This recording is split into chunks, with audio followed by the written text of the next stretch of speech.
브레이크가 고장난 전차가 빠른 속도로 철길을 질주하고 있습니다. 그 철길 위에는 5명의 인부가 일을 하고 있어요. 이대로 달린다면 5명의 인부는 전차에 치여 죽을 겁니다. 지금 당신에게는 전차의 방향을 바꿔 다른 철로로 보낼 기회가 있어요. 단, 다른 방향의 철로 위에도 1명의 인부가 일을 하고 있습니다. 어떻게 하시겠어요? 두 번째 질문입니다. 당신이 육교 위에서 철길을 내려다보고 있는데 브레이크가 고장난 전차 한 대가 빠른 속도로 달려오고 있는 것이 보입니다. 철길 위에는 5명의 인부가 일을 하고 있어요. 전차를 멈추려면 무거운 무언가를 육교 아래로 떨어뜨려야 하는데요. 마침 옆을 보니까 덩치 큰 사람이 있습니다. 그 사람을 떨어뜨린다면 전차를 멈출 수가 있어요. 어떻게 하시겠습니까?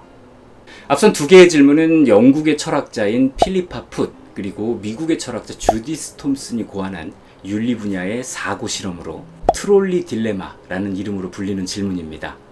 이는 5사람을 구하기 위해 한 사람을 죽이는 것이 도덕적으로 허용할 수 있는 일인가? 라는 윤리에 관한 질문을 던지는 내용인데요. 두 질문 모두 5명과 1명으로 인원은 갈라치지만 응답자의 반응은 달랐다고 해요. 좀 더 자세한 설명은 트롤리 딜레마에 대한 설명 검색해서 참조해 주시면 되고요.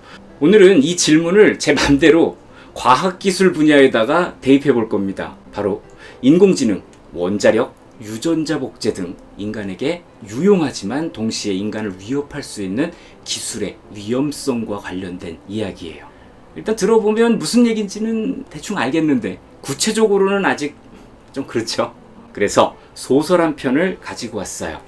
지금으로부터 205년 전에 등장한 소설 프랑켄슈타인입니다. 읽는 이에 따라서 다양한 해석을 내놓고 있는 작품이고 보편적으로 이야기하는 몇 가지 해석들이 존재하고도 있어요. 그렇지만 오늘 영상에서는 과학과 윤리의 대립 그리고 공존 여기에 관한 답을 구하는 이들 그들이 좋은 생각 재료를 얻을 해석으로만 소개할 겁니다. 소설 프랑켄슈타인 이야기는 이미 널리 알려져 있죠. 원작을 읽지 않은 분이라고 해도 프랑켄슈타인 그러면 떠올리는 이미지가 대부분 비슷할 겁니다. 바로 이런 모습. 이 모습은 1931년 유니버셜 픽처스에서 제작한 영화에 등장하는 모습인데요. 머리에 나사가 박혀있는 초록색 괴물. 그죠? 종종 이 사진의 주인공을 프랑켄슈타인이라고 부르는 분들이 계신데요. 정확한 것은 프랑켄슈타인이라는 이름은 사진에 등장한 존재를 만들어낸 과학자 이름입니다. 이 사진에 나온 친구는 처음부터 끝까지 이름이 없어요. 이번 영상에서는 그냥 괴물이라고 칭할게요. 일단 간단하게 작품 줄거리 소개해드리겠습니다. 스위스 제네바의 부유한 가정에서 태어난 빅터 프랑켄슈타인이라는 남성입니다. 이 친구는 과학적 호기심과 탐구심이 가득한 대학생으로 과학의 세부 학문 전반을 두루 섭렵한 천재입니다. 그는 이미 과학 전반을 섭렵했다. 요곳에서 멈추지를 않고요. 한 발 더 나아가서 자연철학, 즉 죽음의 통제, 생명의 창조, 영생 등을 탐구하기 시작을 했고요.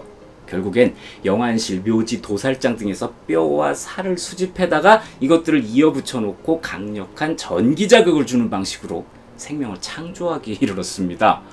대단하죠?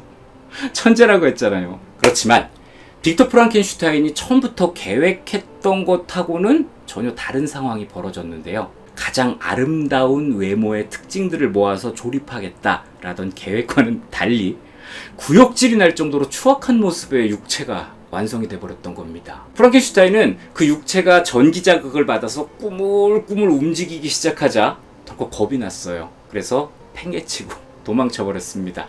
그렇게 실험실에서 홀로 눈을 뜬 괴물. 아기와도 같은 상태겠죠. 아무것도 모르는 상태에서 마주하게 된 세상. 그리 친절하지는 않았습니다. 눈앞에 보이는 인간들에게 자기 딴에는 호의를 베풀면서 다가서 봤는데 사람들은 도망치거나 돌을 던지고 총을 쏘면서 괴물을 공격했고요. 결국 인간들의 눈에 띄지 않는 곳에 숨어 지내게 됩니다. 1년여간 숨어서 인간들의 모습을 관찰하고 책을 읽으면서 빠르게 높은 지적 수준에 도달해버렸죠. 동시에 자신을 배척하고 공격하던 인간들에 대한 혐오, 그리고 그런 처지에 놓여있는 스스로에 대한 혐오를 갖게 됐는데요. 결국에는 자신을 만들어낸 창조주를 만나보기로 결심합니다. 그렇게 빅터 프랑켄슈타인과 대면하게 된 괴물.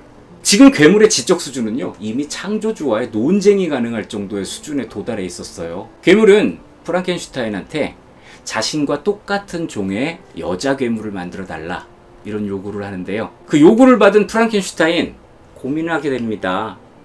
괴물의 요구를 들어주지 않는다면 자신과 가족 모두를 죽이겠다는 협박. 그렇다고 또 괴물을 다시 만들자니 어떤 결과가 생겨날지는 알 수 없는 상황이죠. 일단은 협박에 못 이겨서 여자 괴물을 만들기는 시작했습니다. 그러다가 완성을 목전에 둔 시점에 다시 한번 깊은 고민을 시작했고요. 결국엔 제작 중이던 여자 괴물의 육체를 파괴해버렸어요. 괴물은 어땠을까요? 열받죠. 분노했습니다. 그래서 프랑켄슈타인 주변 인물들을 살해했고요. 이에 분노한 프랑켄슈타인은 괴물을 쫓기 시작합니다. 그렇지만 프랑켄슈타인은 괴물에게 복수를 하지 못하고 추격 과정에서 사망해요.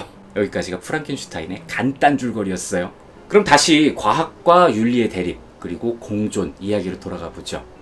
작품에 등장한 빅터 프랑켄슈타인은 과학자로서, 창조주로서 매우 무책임한 행동을 저질렀다고 볼 수 있습니다. 자신의 능력을 총동원해서 완성한 결과물을 무섭다라는 순간적 감정만으로 방치를 하는 바람에 세상에 혼란을 야기했죠. 그리고 그 존재에게도 불행을 안겨줬어요. 분명 생명의 창조, 이거는 엄청난 업적임이 틀림이 없습니다. 그럼에도 그 업적은 전혀 유용하지가 못했죠. 생명의 창조가 곧장 생명의 죽음으로 이어졌을 뿐이잖아요. 우리는 이 작품을 통해서 윤리의식과 도덕적 판단이 더해지지 않은 무분별한 기술 발전은 인간을 위협할 수 있다라는 메시지를 떠올릴 수 있습니다. 그러면 프랑켄슈타인은 그 순간 어떻게 했어야 되는 걸까요? 놓고 도망가지 말았어야 한다, 이런 생각이 가장 먼저 떠오를 만은 한데요. 그보다 앞서서 고민해야 할 것이 있습니다. 만들 것인가 말 것인가. 어떤 결과물이 나올 것인지 명확하지가 않은 상태에서 일단 추진을 할 것인지, 위험할 수 있으니까 추진하지 말 것인지, 이거를 고민할 필요도 있었겠죠. 과학기술과 윤리가 충돌하는 지점, 그 부분이 바로 여기입니다. 알 수 없다는 것. 여러 가지 경우의 수가 제시된다는 것, 이게 가장 큰 문제거든요. 그러면 무서우니까 아예 과학기술을 발전시키지 말까요? 그럴 수도 없잖아요. 여러분께 비슷한 사례의 질문을 하나 더 해볼게요. 여러분은 지금 자율주행 자동차의 알고리즘을 개발하고 있습니다. 여러분이 만든 알고리즘대로 자동차는 도로를 달리게 될 거예요.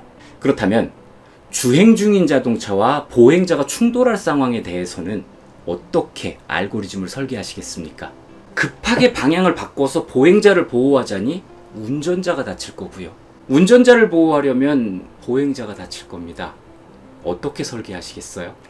둘 중 어떤 것을 선택하더라도 난처한 건 마찬가지입니다. 이번에도 앞서서 이야기했던 할 것인가 말 것인가 라는 질문, 여기보다 한 단계 더 나간 질문인 거죠. 맞습니다.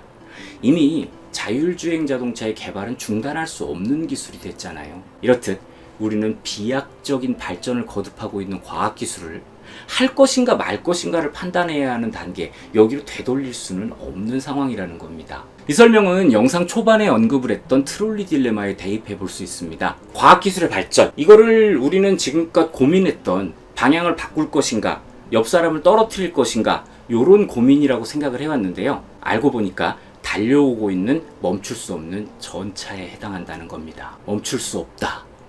이런 조건에 놓여 있는 우리, 그럼 어떤 생각을 해야 될까요?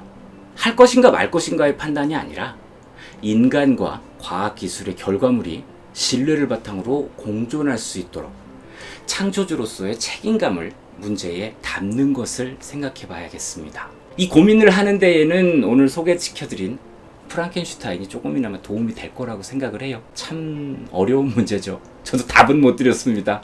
오늘 영상은 여기까지만 할게요. 저는 또 다른 작품으로 여러분 만나러 오겠습니다. 지금까지 책 좋아하는 아저씨 사월이 아빠였습니다. 감사합니다.